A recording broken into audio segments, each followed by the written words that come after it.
Aku wis nempuh ora dikek-keki. Kowe nglali-lali. Monggo, pangenan pundi? Monggo panggenan pundi? Sik aku malah deg-degan. Kok dadi detak jantungku banter banget aku. Dilegani mung ora njur kendho.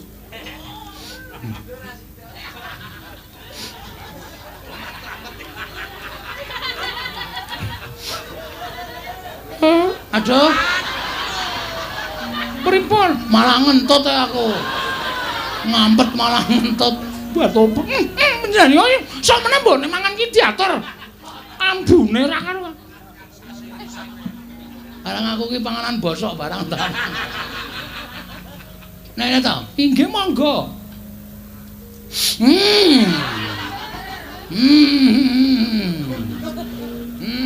Loh. Aku wis ra seneng. Gagah kaya ngono, gagane ra iso atos.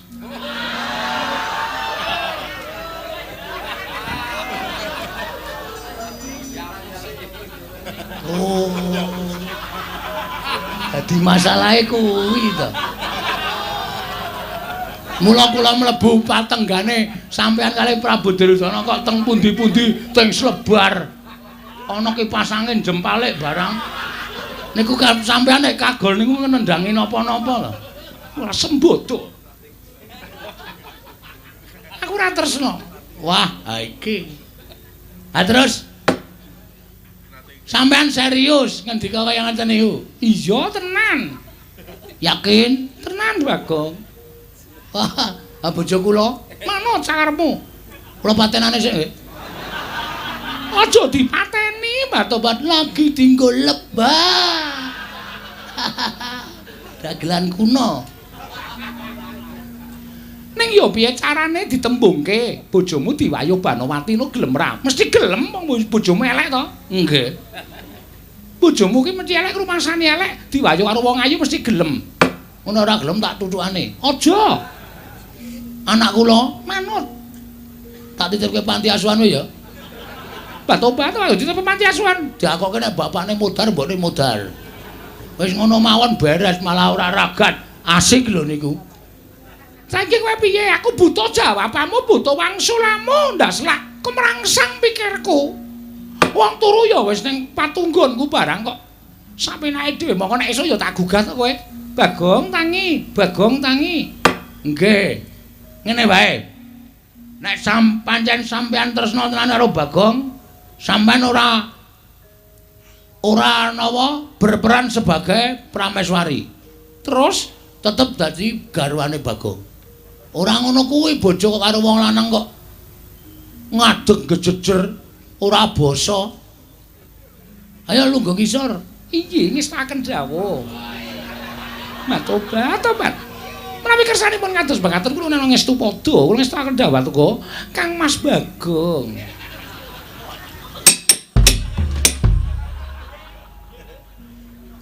Wah.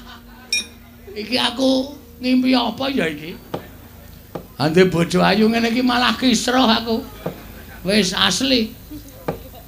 Banowati dalem wonten dawuh Kakang Mas. Wah, jan kowe tresna tenan karo aku, Diamond, diajeng. Heeh, diajeng. Aku anu gugup aku ki gugup tenan iki. Wah, jan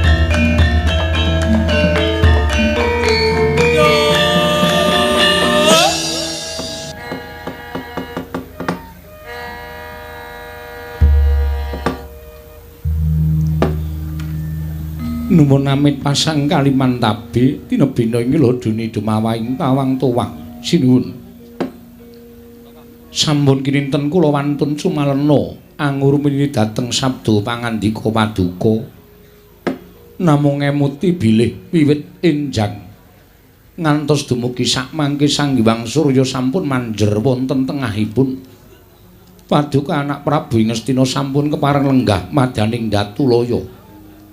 Ewadene dereng wonten wiyosing pangandika paduka anak Prabu Ngastina malah katingal rengu pasuryan paduka. Kula nuwun sewu nggir. Menapa ingkang abdi kepatihan nandhang kalepatan Upamiya mekaten dosa menapa ing badhe kula sandhang kula mboten badhe suwala. Waton Paduka anak Prabu kepareng amedhar pangandikan saha nedahaken wonten pundi kalepatanipun ingkang bapa ing kepatihan. Namung mugi andadosna ing kawuningan sanget angeman dhateng asma Paduka. Jejeripun Nalindra lenggah siniwaka sampun kathah para kawula nayaka ing sami ngabiyantara. Teka ingga sepriki Paduka dereng kepareng amedhar pangandikan. Anak Prabu sesembahan kula. Monggo kula aturi paring pangandikan ingkang terwaca ingkang bapa nedya nganglungaken jangga nilingaken karna mastuti sabda tama Paduka anak Prabu Ngastina nggir anak Prabu Duryudana. Kula nuwun sewu nggir. Senajan ingkang bapa ing sanga lima semanten ugi andadosaken jibek raos ing manah kula bingung kodheng krana menggalihaken dhateng Paduka anak Prabu Duryudana. Ingkang sampun sawetawis lenggah madaning dampar ewadene dereng wonten miyosing pangandika Paduka anak Prabu. Monggo sawanipun ingkang bapa ing saka lima wonten negari Ngastina menika kapiji katimbalan dening Paduka anak Prabu ing Ngastina. Mboten wonten ingkang gumana musik salebeting manahipun ingkang bapa ing saka lima. Kejawi kula cumadong dawuh timbalanipun Paduka anak Prabu. Badhe wonten dawuh timbalan menapa, nggir? Keparenga ingkang bapa nedya nyadong timbalanipun Paduka anak Prabu ing Ngastina. Namung engga dinten sakmangke wanci sakmangke Paduka anak Prabu dereng kepareng amedhar pangandikan. Menapa wonten ingkang ginebeng saklebeting penggalih ingkang ngadamel kodheng penggalih Paduka anak Prabu ing Ngastina. Upami mekaten monggo to, kula aturi paring dawuh. Mboten ketang sekedhik aturipun ingkang bapa ing Sukalima mangke saged dados cecolok obor penggalih Paduka anak Prabu saha angejung gumbala ingkang ruwet penggalih Paduka anak Prabu ing Ngastina.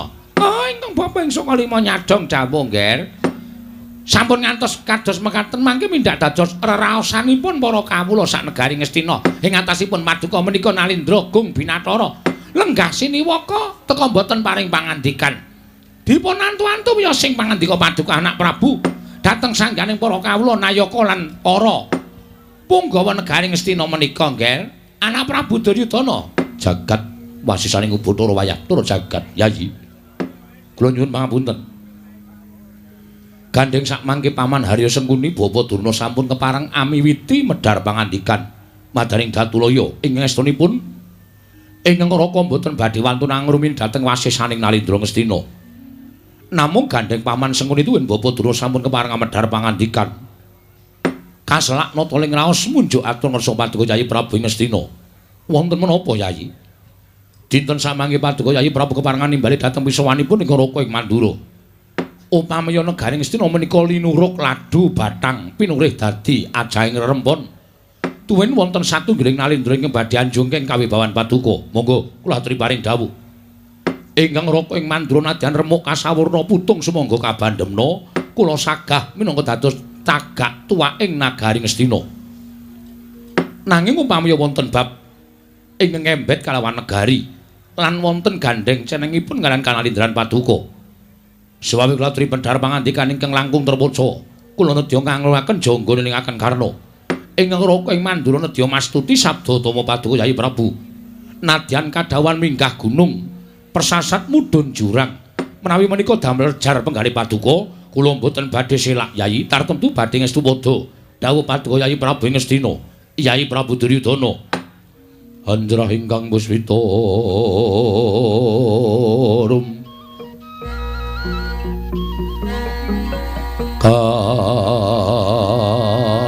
kasilring samirana mrih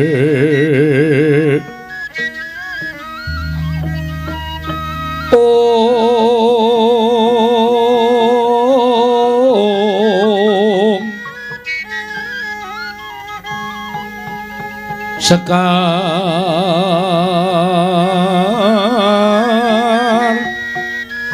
kadung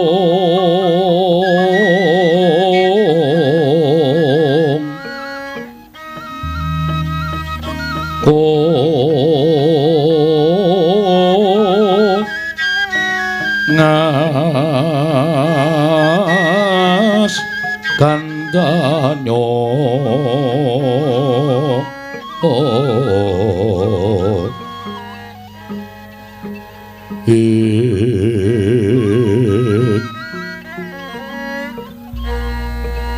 maweh raras renaning driya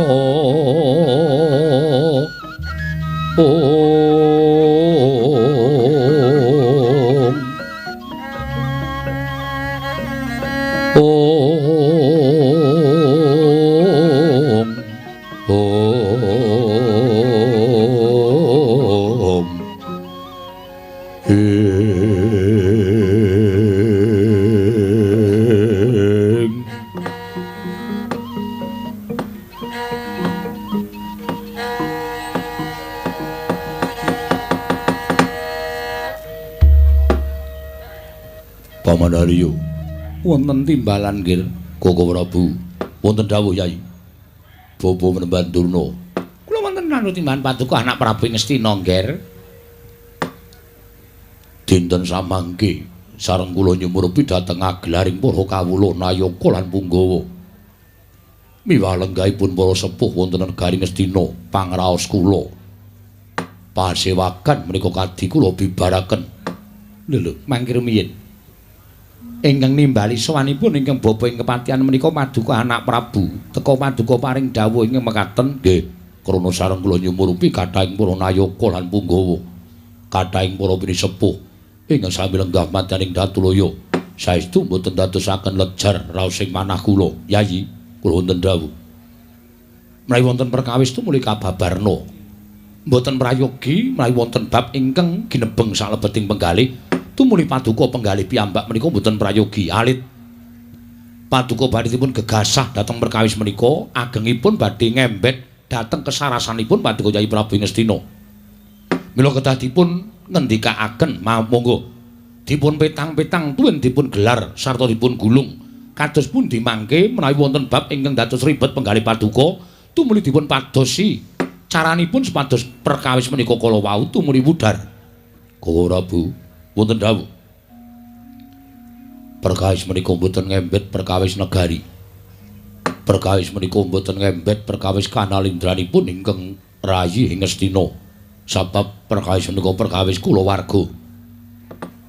kulawarga kasinggihan mekaten paribasanipun sampun pepes bayu kang tapis kula gesang menika sampun boten wonten ginanipun kula dados nalindra menika sampun muspra tanpa guna ingkang kula ajab pripun carane supaya Duryudana dicupet umure aja nganti kedawa-dawa anggenipun kula gumlar wonten ing jagat Wiladala mangke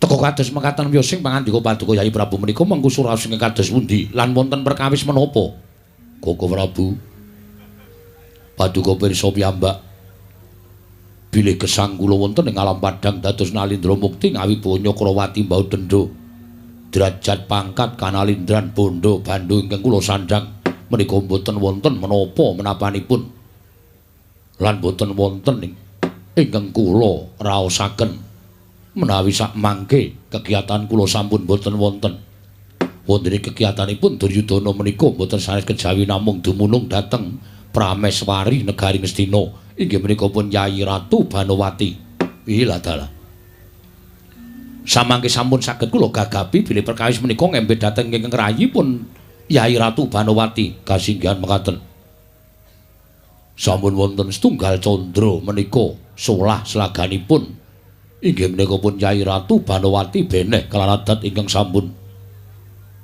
solah selaganipun Banowati menika sampun benten saben dinten pendak-pendak kula caketi tansah anebih mboten nate purun ngladosi sak tataning garwa dhateng guru lagi nalika kula sare sesarengan kula tansah dipun singkur pendak-pendak kula ajab pirembagan tartemtu anggenipun paring wangsulan dhateng ingkang rayipun Duryudana menika namung setunggal kali kecap mboten nate kathah-kathah anggenipun paring pangandikan mongko adat sabenipun boten kados mekaten Koko Prabu solah selaganipun Yai Ratu Banowati mekaten menika kala wau tuwuh tandha pitaken salebeting manah menapa Prameswari Ngastina Yai Ratu Banowati sampun boten tresna kaliyan ingkang rayipun Duryudana upami mekaten Koko Prabu mugi kula aturaken nedahaken wonten pundi margi ingkang pantes kinarya nyupet dhateng yuswanipun ingkang rayi kula badhe pados margining pejah. Kula mboten badhe kiyat gesang wonten ing alam padang menawi kedah kapedhotan katresnan kaliyan Yai Ratu Banowati. Ing nyatanipun kula petang-petang jebul pinanggihipun solah slaganipun pawestri kados mekaten menika krana sampun boten tresna kaliyan ingkang rayi pun Ngastina. Koko Prabu, lelampan kula menika kados pundi? Kula aturaken ing ajeng nadyan kula menika kebekan derajat pangkat bondo turah ning menawi boten sinanding katresnanipun garwa persasat wastra lungsep ning sambiran sarah mungging lautan boten wonten ginanipun. Mila wonten ing pasewakan menika badhe kula aturaken dinten sak mangke sampun muspra gesang kula wonten ing alam padang. Sinten ingkang kersa kula titipi negari Ngastina, kula badhe pados margining pejah. Jalaran kula sampun koncatan katresnan. Yai Ratu Banowati sampun boten tresna kaliyan ingkang rayi pun Duryudana. Koko Prabu, wiladala sabar, sabar Yai. Kula nyuwun pamunten. Sampun ngantos kesesa nemtokaken dhateng perkawis. Ing nyatanipun menika mboten sak nyatanipun kados ingkang sampun paduka ngendikaaken. Nuwun sewu Yai. Ingkang sepisan paduka anggenipun paring dawuh madyaning pasewaken menika kula kinten boten sak trepipun. Krana menapa? Menika perkawis kula warga. Menika perkawisipun paduka Yai Prabu kalawan ingkang garwa Yai Ratu Banowati mestinipun rinembag dhateng Raka ing Mandura catur netra sampun ngantos pawarta menika kawanguran dening tiyang kathah. Sampun ngantos pawarta menika dipun ngertosi dening para kawula Punggawa Nayaka ing mekaten sedaya sami raosan bilih kula warga Ngastina. Yai Prabu Duryudana kaliyan Yai Ratu Banowati menika mboten sae. Menika mboten sampun ngantos kadenangan dening tiyang kathah. Menika mangke badhe ngucemaken asma paduka Yai Prabu Duryudana. Nyatanipun kula sampun boten kiyat ngampah perkawis menika piyambakan. Tumuli lajeng kula ngawontenaken pasewakan ing wigatosipun supados sedaya sami angen-enam dhateng perkawis kula. Syukur bagi saged paring pangandikan kados pundi anggen kula badhe ngrampungi perkawis menika. Nuwun sewu. Ing naminipun tiyang bangun Bali Wisma menika kathah ingkang dados perkawis ingkang dados jalaran nyandung tuwin nyrimpeti anggenipun badhe mapanaken Bali Wisma. Nuwun sewu Yai. Tumrap kula perkawis katen menika sampun limrah. Tumrap kula perkawis menika sampun limrah. Jalaran mboten namung paduka Yai Prabu piyambak ingkang ngraosaken dhateng perkawis menika kala wau nanging ingkang Raka ing Mandura ugi nate dipun singkur dening pun kadang paduka pun ingkang Mbakyu Yayi Herawati menika ugi nate nanging anggen kula ngraosaken perkawis menika tumrap ingkang Raka ing Mandura menika namung pacoban tumrapipun ingkang Raka ing Mandura semanten ugi paduka Yai Prabu menika namung sawijining pacoban ing mesinipun sampun ngantos dipun penggalih ingkang langkung lebet mbok menawi wonten pamothaipun Yai Ratu Banowati ing paduka Yai Prabu supe satemah boten saged mujudaken satemah damel kogel kagelan penggalipun Yai Ratu Banowati. Menapa wonten pamothaipun Yai Ratu Banowati anggenipun nyuwun dhateng paduka Yai Prabu nanging nggo sepriki paduka Yai Prabu dene saged mujudaken menika ugi adamel gelo penggalipun ingkang garwa nanging sampun ngantos paduka tumuli paring dawuh badhe pados margining pejah menika mboten sae sedaya ingkang linampan wonten sak lebeting kula warga Ngastina menika saged dipun dandosi menawi perlu ingkang Raka ing Mandura ingkang sagah nanting dhateng Yai Ratu Banowati pamothaipun menapa kersanipun menapa lan karepe piye mangke kula nggih badhe nanting tumuli kula badhe munjahaken paduka Yai Prabu supados sak mangke kula warga Ngastina tumuli wangsul sae malih Yai. Matur sembah sewu nuwun tanpa pepindhan. Bawanarya wonten dawuh nggih. Kados pundi lalampanipun ingkang putra Ngastina. Kula nuwun sewu menawi bab perkawis kula warga ngaten menika ajrih ingkang abdi kepatihan badhe munjuk atur mangke kinten kula nuwun sewu lho nggih. Nggadahi pemanggih namung saknyatanipun pemanggih menika mboten gina. Krana nuwun sewu. Menawi bab perkawis ingkang garwa pun Dewi Banowati radi mboten cocok tuwin radi mboten mathuk kaliyan paduka anak Prabu menawi saking pamrayoginipun ingkang bapa ing kepatihan sedaya menika dipun telateni. Sedaya menika dipun telateni. Kula nuwun sewu. Menawi paduka menika mboten kendhat anggenipun tansah angungrum saha angetingalaken sih tresnanipun dhateng keng garwa kula kinten bab menika badhe wangsul kados wingi uni krana nuwun sewu. Sipatipun wanita menika menawi dipun gatosaken tumuli dipun turuti menapa ing dados pepinginanipun angka 3 dipun tresnani menika nuwun sewu badhe lilih penggalipun nggih menika kula sampun nyobi mangkaping-kaping lan kula sampun nyobi dhateng penggalipun wanita pinten-pinten cacahipun menika sipatipun sami digatekke dituruti apa karepe lajeng dipun tresnani upaminipun nduk wis maem urung ngaten menika kula nuwun sewu tartemtu badhe lilih penggalipun ngati-ati ya nduk nek lunga wis bali urung menika nggih kula nuwun sewu nggih lampahan ngaten menika sampun kula lampahi kula tansah gatosaken nanging Kyai Ratu Banowati dereng kersa paring pangandikan lan boten purun munjuk atur kalian kula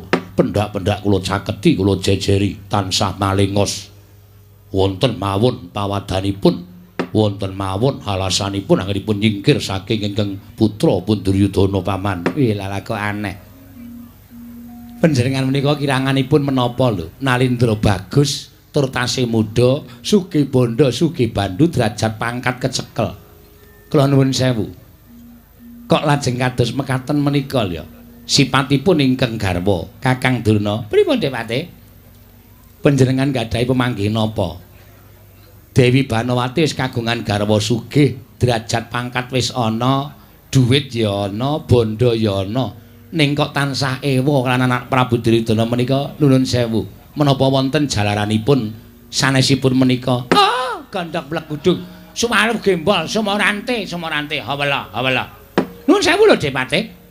Menawi saking pamitahipun ingkang bapa ing kepatihan, nuwun sewu nggih, anak Prabu Duryudana, anak Prabu Baladewa kepareng kula munjuk atur. Bawadana kula semanggaken. Miturut pamitahipun ingkang bapa ing Sukalima, tiyang mangun Bale Wisma menika ingkang cagak ingkang kiyat. Menika mboten kok perkawis blanda donya, mboten kok perkawis derajat pangkat, mboten kok perkawis anggenipun gadahi kesugihan ingkang kliwat. Menika saged damel pemarem tumraping piyai putri menika mboten. Nuwun sewu lho. Arepa duwe dhuwit akeh, arepa duwe derajat pangkat, arepa kesugihane seprapat jagat saupamane, kula nuwun sewu, nek mboten saged paring napa? Nek mboten iso menehi pemareming batin menika lho, nggih. Menika ingkang dados jalaran anggenipun piyai putri menika kadang kula sok menggok dalan. Nggih. Lho menika saestu kula nuwun sewu gagah kaya ngapa sugih kaya ngapa lho nek ra iso atos suarane ngoten lho suarane karo tangga teparuh ingkang sok ngrasani karo kulawarga menika ginanipun menapa ha iki ta mergi menapa ujaring para pinter ingkang sampun dipun rembag sesarengan nuwun sewu nggih pecahing Bale Wisma menika wonten pinten-pinten perkawis setunggal menika karana kula nuwun sewu salah setunggiling ingkang sami nglampahi Bale Wisma duka ingkang putri duka ingkang kakung menika mboten saged ngrumat dhateng badanipun upamanipun ngaten ingkang putri menika nuwun sewu banget nggone lemu glombrot monggo ora tau gelem macak ning omah lho ning omah ming dastran wae bolong nggon geger wong wedok kok punuke papat. Kula nuwun sewu menika dados jalaran tiyang kakung menika tumuli tresna dhateng tiyang sanes. Kula nuwun sewu lho, Nger. Ning omah mung dimasake jangan tira mongko ning njaba ana gudheg ana troncom ana sak piturute. Menika kula nuwun sewu. Menika ki dados sarana piyai kakung menika tumuli menggok margi. Semanten ugi sing lanang. Sing lanang nek mung sakepenake dhewe, lho, tapi ora gelem dandan ning omah. Mongko ya ora tau gelem besus. Neng omah ming ngeler silah gundul randi rambut. Nggih. Sarungan tok mongko ampeke ora jamak-jamak. Menika wong wadon ya sosok kadang kala jeleh nyawang karo sing lanang. Nuwun sewu lho, kula mboten kok ngebotaken ingkang putri menapa ingkang kakung sedaya kula cariyosaken. Arep sing lanang kuwi iso golek dhuwit, arep sing lanang kuwi iso kaya ngapa. Ning nek nggone dandanan ning omah sakepenake dhewe menika ya mboten prayogi. Menika ya dados jalaran ingkang putri menika tumuli nglirik dhateng piyantun kakung sanes. Mekaten Bapak Durna. Nggih. Pemanggihipun Bapak Durna menika ketemu nalar. Lho, ketemu nalar saestu. Kula nuwun sewu. Ingkang angka kalih inggih menika sampun laturaken ing ajeng salah setunggalipun menika mboten saged ngaturaken jatining pemarem. Ngaten menika. Inggih. Menika ya bisa dadi jalaran wong mangun bale wis menika tumuli mandheg wonten ing mergi. Inggih, Kakang Durna. Mongko dasare isih nom-enom. Isih mbutuhake kaya ngono. Ning jebul ora ana sing iso. Mbok sing lanang, mbok sing wedok ora iso ngladeni. Sing lanang ora iso ngladeni sing wedok, sing wedok ora iso ngladeni sing lanang. Lah, menika dados sarana pecahing rumah tangga. Ngoten ya, Kakang. Nggih. Mula aja sok gleleng. Ngoten nggih. Kaya sampeyan niku kula rega sampeyan kok harmonis. Ket biyen ora tau ana perkara. Amarga bojo kula keleke papat. Keleke papat. Lho, daran ta? Mengajeng ngoten ta sampeyan? Mengajeng ece kula kaya ngoten ta? Ngerti kula wangsuli men marem sampeyan. Men puas sampeyan. Mergo kula ora tau padu karo bojo kula. Masa kula padu kula omong akeh rika ming ngoten. Ta mboten ajeng lakon ta, Demake? Nggih. Terle nuwun sewu. Le ngaturi jati ning pemarem ya harmonis. Pun mboten sah dirembug. Sampeyan ndak malang kencing kali kula. Lah saenipun tumrap kula ngatur kemawon, Ger. Saenipun ngaten. Bawa dulu kados pundi? Mindak kedawa-dawa perkawis panjenengan samangke tumuli ingkang garwa pun Dewi Banawati tinimbalan sowan. Menawi paduka ajrih utawi boten sekeca nimbali Dewi Banawati ingkang garwa menika piyambakan, mumpung wonten mriki wonten sakathahing para pini sepuh, para punggawa, para nayaka. Mbok menawi wonten ngajenganipun para sepuh menika tumuli ingkang garwa pun Dewi Banawati saged ngaturaken menapa ta sababipun sampun setunggal candra menika Dewi Banawati mboten ngladosi paduka anak Prabu Duryudana sak tatanipun tiyang mangun bale wisma. Menika cara ingkang langkung prayogi. Tartemtu Dewi Banawati badhe isin menawi wonten ngajenganipun anak Prabu Baladewa, wonten ngajenganipun Adipati Harya Senguni lan wonten ngajenganipun ingkang Bapa ing Sukalima. Mbok menawi mangke Dewi Banawati saged walaka dhateng paduka anak Prabu ing Ngastina, Nger. Sidhem jroning pasewakan Wadyagung tanpa sapawa.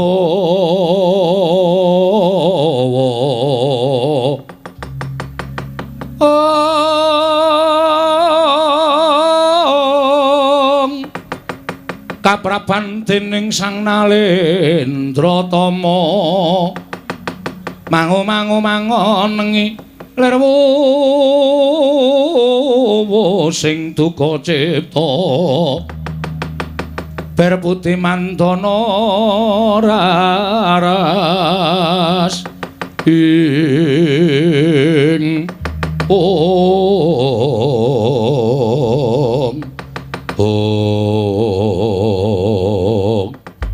gumarenggeng pirembagan madaning Datraya negaring Ngastina.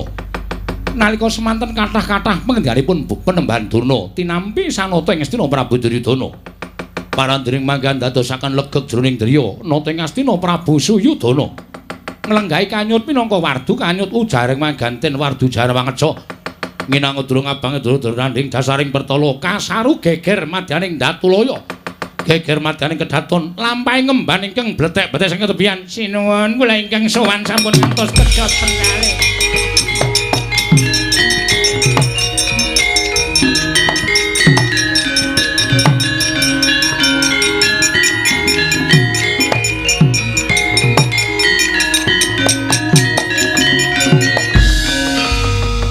Ban mlayu-mlayu gawe kaget.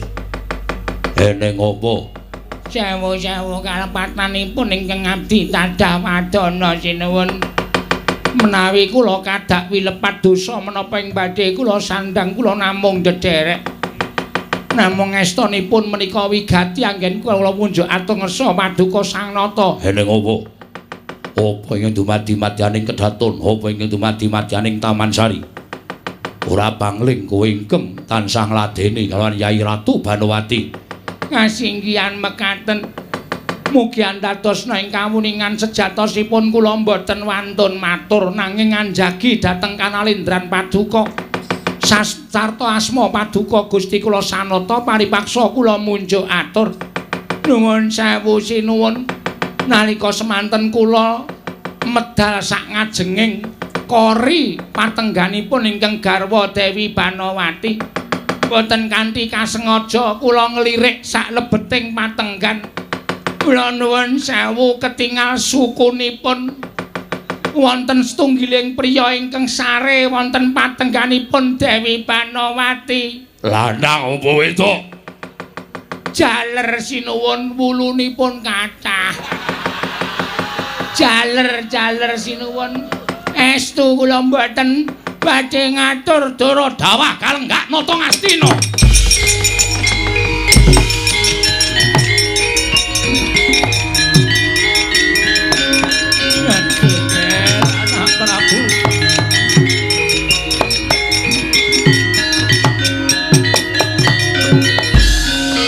Anak Prabu, kula aturi emot nggih sampun ngantos tumuli paduka dawah saking Damper. Dipun mresani sangganing para kawula semanten kathahipun. Yayi kula tremut, Yayi kula tremut. Oh, nggih, dipun tabahaken penggalipun. Dipun kiyataken penggalipun. Mbok menawi menika abdi ingkang matur menika kelentu anggenipun nyawang. Mangke menawi ngantos abdi menika kelentu anggenipun nyawang dipun kethok jaganipun kemawon. Sampun damel kodheng penggalih paduka anak Prabu Ngastina. Nggih, kados pundi? Paman. Kula nyuwun ngampil pusakanipun Paman Sengguni. Kula badhe suduk salira. Cetha nek sesasi niki sing kula rasake kepara nyata. Bojo kula Banowati wis ngeliya. Bojo kula wis ora tresna kalih kula nyatane nglebokke menungsa teng patenggan Taman Sari. Wis ora ana gunane kula urip ana ing alam padang. Yayi, lenggah kula badhe niti priksa, Yayi.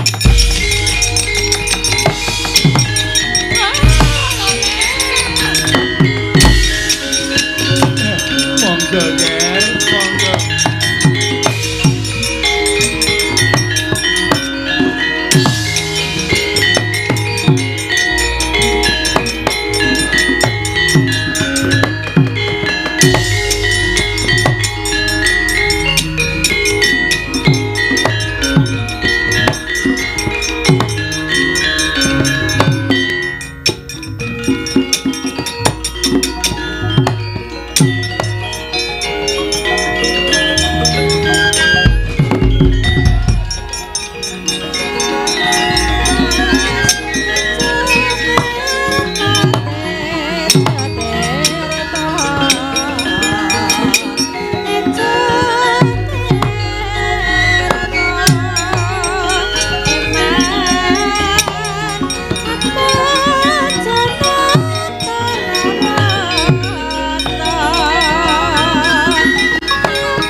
Kembang popong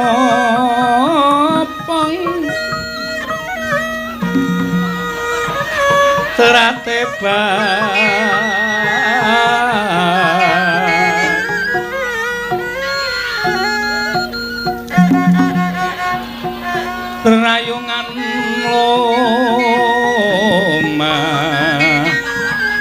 lengkung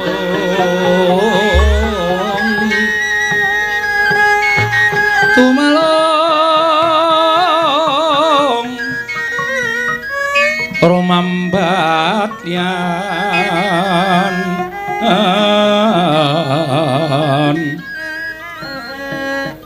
wes semukang mawor raras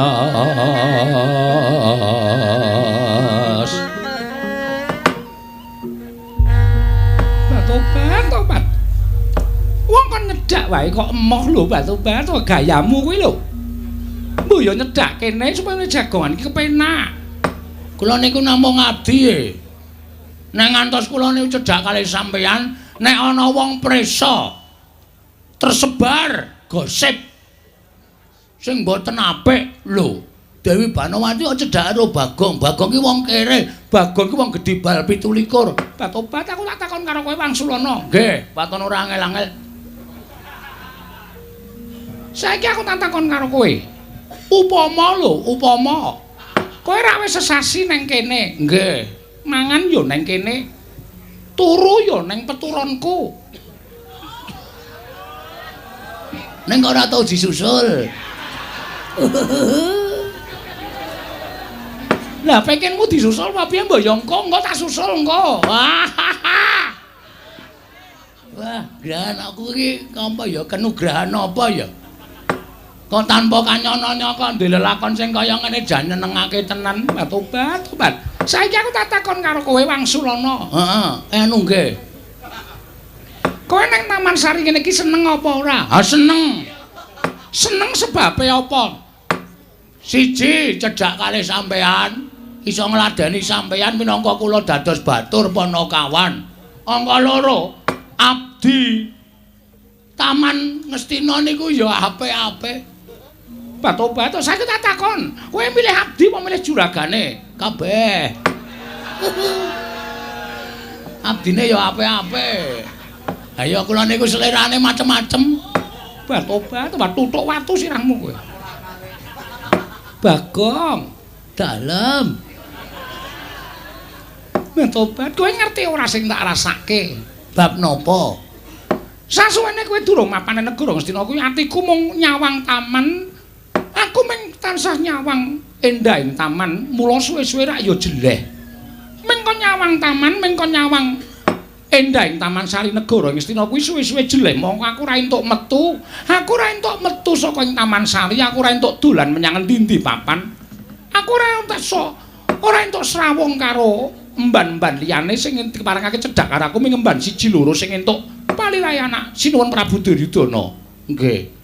Ning bareng kowe nang kene atiku seneng Bagong, atiku bungah. Dina-dina iki mesti guyu. Dina-dina iki mesti aku ki batobat rasane ki atine kaya seneng banget. Tenane. Iya Bagong, batobat kowe iki wonge sregep batobat. Jam 4 esuk wis tangi. Mengko tumuli kowe nganu lakoni subuhan, nggih. Wingi kok madhep ngulon. Lah kon madhep ngendi? Ora ya madhep ngulon batobat karang aku ya ora tau nindakake panembah, mula aku ora ngerti. Niku salahe sampean teng riku niku. Mula arep sampean niku kedunungan derajat pangkat kudu tetep manembah, bersyukur karo sing gawe urip. Iya. Mengko sabare kuwi kowe terus ngepel kabeh Taman Sari mbok pel. Batobat ning kowe aja ngawur. Kowe iki ngepel kok nganggo kathokku lho. Alat pel niku rak segitiga to. Dadi niku ning lebokke gampang. Rasa dadak dilempit-lempit. Karang nek ngepel karo mbayangke iki tenagane iso tumpuk matikel-tikel. Kula pel ngenten iki kalau tak bayangke aduh iki lagi wadahe. Diapurmu nggih. Ya dienggo semangat tok ya. Iya. Batobat kan kowe ngerti ora? Kowe iki nek olah-olah enak banget. Ah, ya kawit biyen kula nek mangan olah-olah dhewe kok. Iya. Wingi kae jangan kok ireng ki apa? Nika brongkos. Kai colo, kai tahu, kai krecek, terus dicampuri ceker. Tobat. Aku ki nek mangan ra tau wujuding ceker kaya ngono ku mergo aku prameswari. Nek mangan yo bosok sing daging-daging. Lah kok bareng aku ngrasake ceker kok enake ra jamak-jamak. Iki mergo nggonmu olah-olah, Bagong. Wah. Oke. Benjing masake napa? Ya aku manut karo kowe. Nggih. Anu pun dereng napa? Teloncom. Teloncom ki apa? Aku ya ora ngerti asline. Teroncom apa teloncom? Hah? Terancam. Terancam bahaya. Tobat terancam. Iya, nggih. Lah, monggo kowe iki ya demen resik-resik, mbok taman mbok sapu nganti resike ora jamak-jamak. Blumbanging iwak tengah taman kae mbok kuras. Tobat saiki katon bening, katon disawang ya apik. Bagong kowe tak kandhani ya. Nek aku bloko kowe kira-kira piye? Bloko bab napa? Aku bloko karo kowe. Jroning atiku bungah kuwi jebul rasa bungah kuwi iso nukulake rasa seneng. Maksudsu kuwale maksud lu. Jroning bungah kuwi nukulake rasa seneng, jroning seneng kuwi nukulake rasa tresna. Ampun macem-macem ah. Lha niku mung batur e. Sampeyan kok ngrembug perkara tresna niku salah tempat. Sampeyan niku nek kali kula wajibe ngrembug perkara pegawean, ora perkara tresna. Mengke ndak dilokke kula niku cecak nguntal cagak cebol gayo wulan puto ngitung lintang. Wong pungguk merindukan bulan. Niku mboten ajeng kelakon. Sing kandha sapa? Ning donya iki ora ana sing ora bakal kelakon nek kabeh dilakoni nganggo tekad. Monggo aku nyatane ya ketukulan rasa tresna karo kowe. Tresna kuwi ruping jiwa sing luhur. Tresna kuwi ruping jiwa sing suci. Tresna kuwi paringane sing gawe urip. Tresna kuwi ora iso ditolak. Tresna kuwi ora iso dibalak. Tresna isane mung dirasake. Tresna kuwi ora pilih derajat pangkat. Nadyan aku tresnani wong loro saudon telu saurupan. Upamane aku tresnani karo kawula, mongko rupane elek, nek Gusti keparang maringake rasa tresna karo aku, aku ora iso nggone bakal duwa, Bagong. Manesmu arep apa? Arep apa? Arep gandrung ya. Lah nuwun sewu niku mengke gek mengapusi kula. Biasane sampeyan niku wong duwe, sampeyan niku wong sugih, sampeyan niku wong duwe derajat pangkat, niku mung mempermainkan kaya kula niku ya keloro-loro tiwas kene tresna tenan, mengko sampeyan tertawa di balik badanku. Sampeyan tegese mung guyu nyekikik karo tak apusi kowe. Apa ora keloro-loro? Tobat. Saiki kowe njaluk bukti apa? Saiki njaluk bukti apa? Wis kowe ngomong njaluk bukti apa? Wah, ampun cedak-cedak. Kula niku galak. Kula niku aja kok nyawang wong wedok mambu parfum e. Pikiran kula wis tekan ndi-ndi. Tenan niku. Monggo parfum sampean enak kabeh. Kowe wingi nganggo to? Tak semprotke to? Nggih. Jenengene nolong kuwi. Ora apik nganggo parfum wong wedok. Ah karang ambune wangi. Wis gage wangsulana piye? Aku butuh wangsulanmu saiki. Ngeten lho Sin Anandara Banowati. Iya, sampeyan kuwi kagungan garwa Prabu Duryudana. Aku wis ra tresna. Lho. Aku wis ra seneng. Gagah kaya ngono, gagane ra iso atos.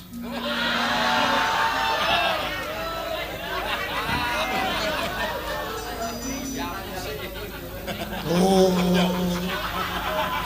Dadi masalahe kuwi to. Mula kula mlebu patenggane sampeyan kalih Prabu Duryudana kok teng pundi-pundi teng Slebar. Ana kipas angin jempalik barang. Niku sampeyan nek kagol niku nendhangi napa-napa lho. Ora sembodo. Aku ora tresna.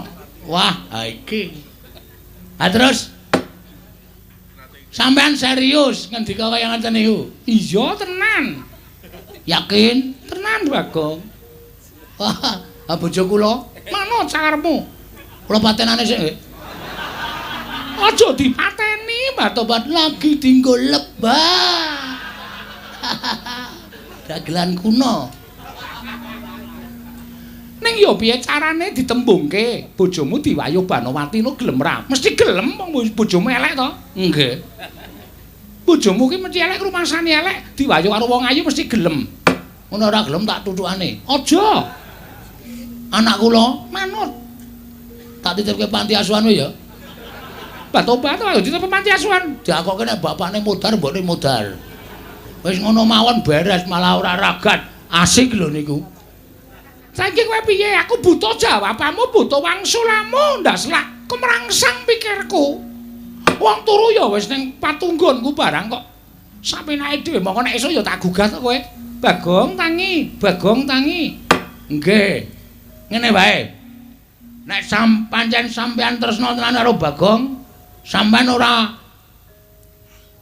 napa berperan sebagai prameswari. Terus tetep dadi garwane Bagong. Ora ngono kuwi bojo karo wong lanang kok ngadeg gejejer ora basa. Ayo lungguh ngisor. Inggih ngestaken dawuh. Mbah Tobat. Menawi kersanipun ngados mekaten kula nang ngestu padha, kula ngestaken dawuh teko Kang Mas Bagong.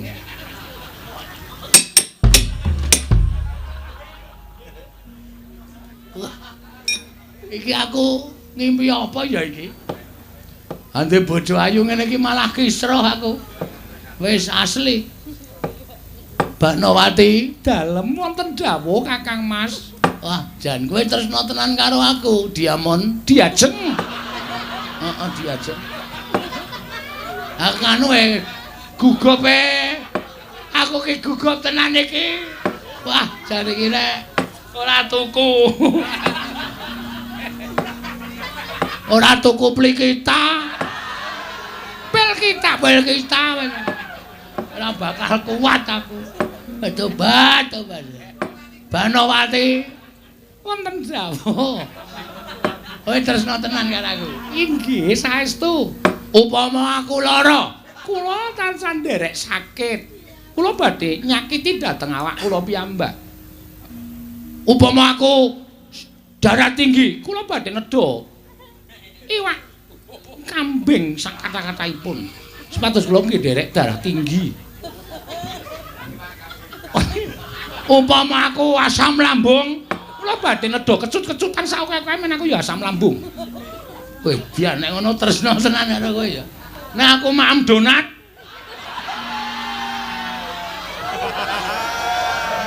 Kula nggih badhe nedha donat sak kata-kataipun. ame kali loro e. Mboten napa-napa, mboten napa-napa. Nek ngono kowe tresna tenan karo. Nek aku mati, ha saiki iki tekan nggon pati. Nek aku apa jenenge? Basane apa? Sirpong, Sirna. Sirna marga mlayu. Marga layu. Kula nggih badhe pados margining pejah. Nek perlu kula ajeng lalu. Wah, tenan wi. Inggih. Ha saiki upama kowe dhaup karo aku. Inggih. Upama meteng upamane lho iki. Inggih. Sesuk nek anak-anak arep dijenengi sapa wis? Ayo. Menawi sae nggih nunggak semi kalian tiyang sepuhipun. Upami bapake Bagong ya nek upama metu lanang ya dijenengi Bagio. Mah Bagio ki wonge gedhe ning pekok.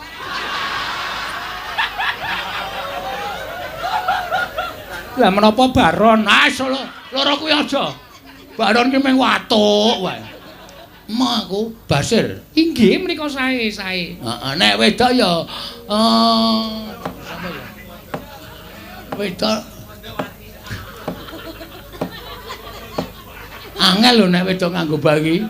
Ciluba. Inggih menika ugi sae. Sae kemawon. Ah, jan. Kira-kira pengen di anak pira kowe?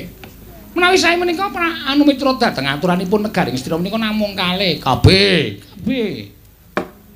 Aku mongko pengen di anak kae. Nderek mawon. Oh iso nang anake umur sesasi kowe metengna ya. Tobat malah ya diinteni sik kaya. Jur kesusu-susu lho. Ha selak tuwa. Selak ra iso ngapa-ngapa pokoke garing pangan.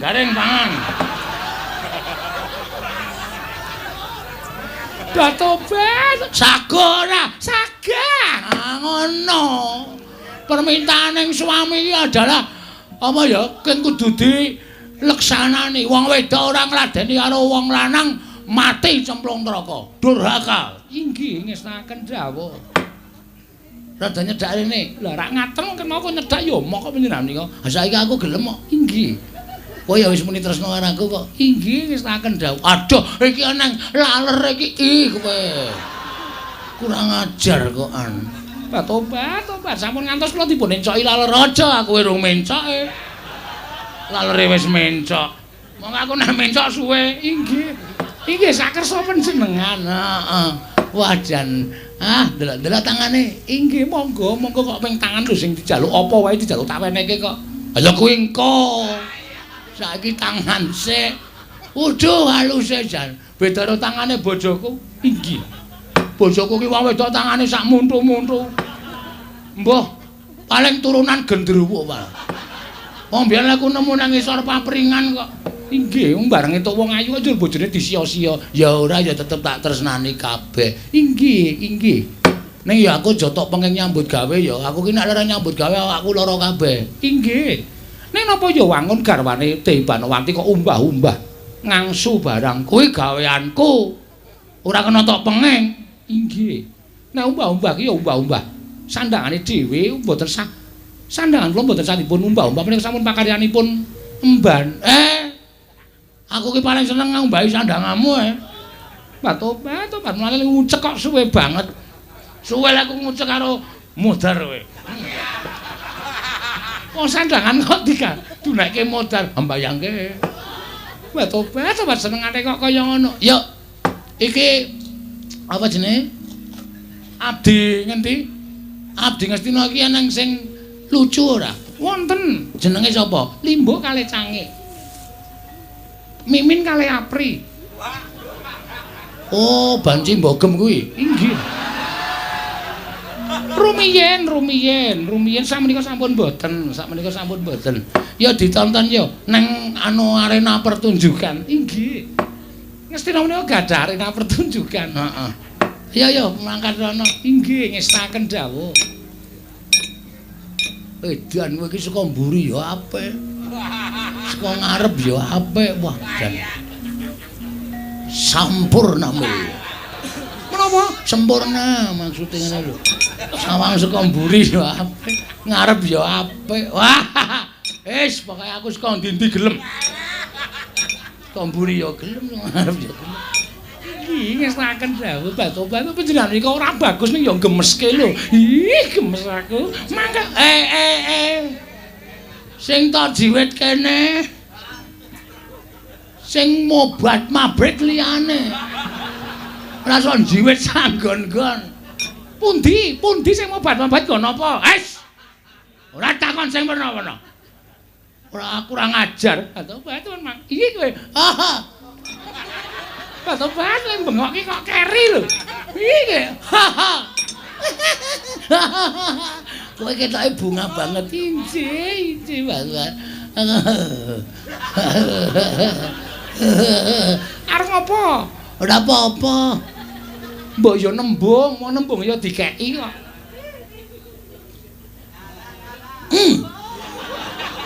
Ngopo? Ngopo pilek apa piye? Wah! Ora tanggap. Nesun. Itu ya. Pareng mawon ora entuk mergo apa kok ya. Wong ya karo calon bojone kok. Benjang lepun lijab teng pundi? Kau ae sing murah. Ya, rasa ngedunke. Kau ae sing murah. Mangkat wong loro seksine golek wong nang njaba. Kunci ngesnaken dawuh. Lho. Ngelimpe, kurang ajar. Ih, kowe aja ngono, tutukane dhewe. Mboten napa-napa ning nembung. Aku wis nembung ora dikek-keki. Kowe nglali-lali. Monggo panggenan pundi? Monggo panggenan pundi? Cek aku malah deg-degan. Kok dadi detak jantungku banter banget aku. Dilegani mung ora njur kendho.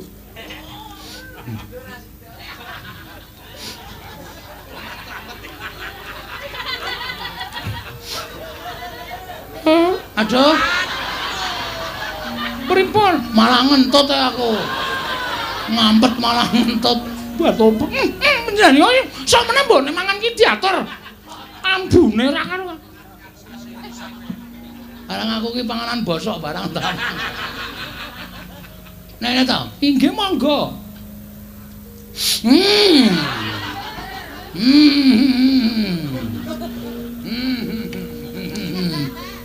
Kok malah lunga lho. Kok malah tindakan ngepuk-puk ingon-ingon. Ndak kurang ajar. Sareh mawon. Tenang mawon. Mengko bakal tekan kono. Dendang. Ya tindakan aja inggih.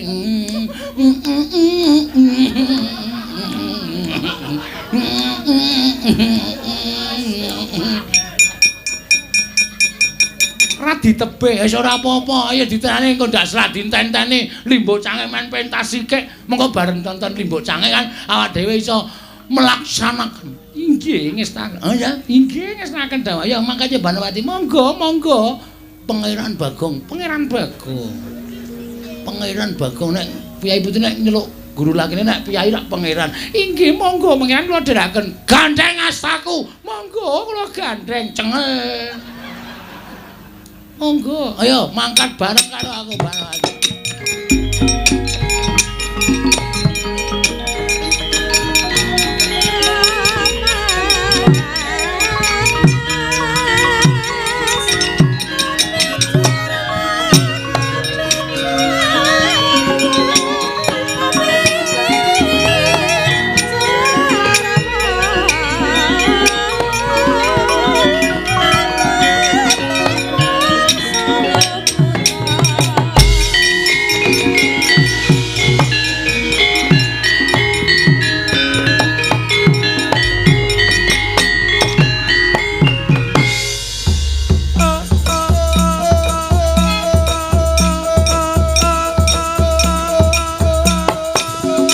Yeah.